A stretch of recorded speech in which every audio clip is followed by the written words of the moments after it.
there were a lot of famous, different aspects of Lojong. But two of them that we study especially, and a lot of modern people study, are Wave of Bodhisattva, so Shantideva, that's from a different history.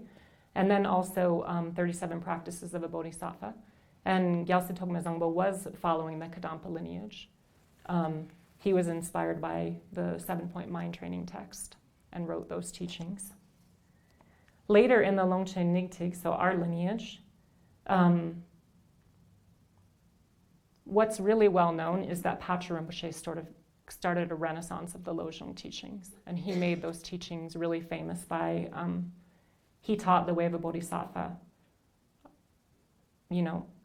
regularly, maybe 100 times. I mean, he taught repeatedly. But the lineage originates, or is said, what he received was from Jigme Gyaltsen Nyuku, his teacher, who was a student of Jigme Lingpa. So in our lineage, Longchenpa is the founder of the lineage, and passing down to Jigme Lingpa, Jigme Gyaltsen Nyuku. But Rinpoche was telling me how important it is that Jigme Gyaltsen Nyuku had a nickname called Za Rama Lama. It sounds kind of weird.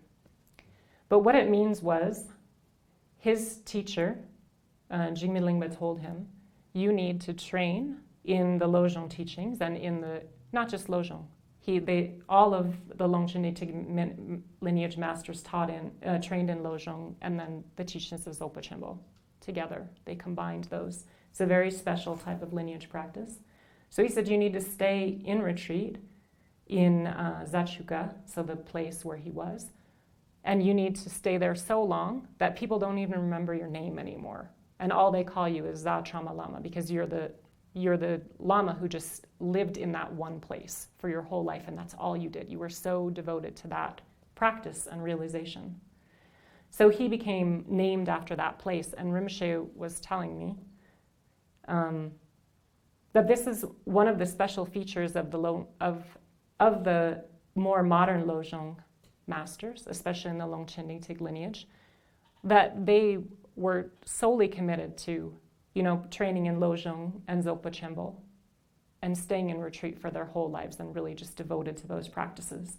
And so they became really amazing realized lamas, really amazing realized masters. And so that's the origin of the more modern lineage. So Za Rama Lama taught Patrul Rinpoche, who really made Wave of Bodhisattva famous and spent his whole life just wandering around teaching Wave of Bodhisattva.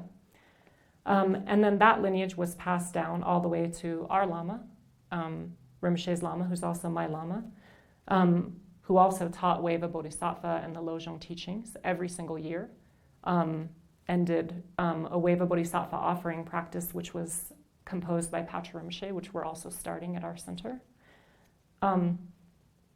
So Rinpoche also really embodies this special feature of combining Lojong and Zopa Chimbo, and that would be the main practice that we're working on, or we're trying to get to, I would say. So that's just a little bit of history about the Lojong masters and why these teachings are so special. And I think it's true that when we hear some of the history and some of the stories about great practitioners, we can feel a little bit more inspired to practice a little bit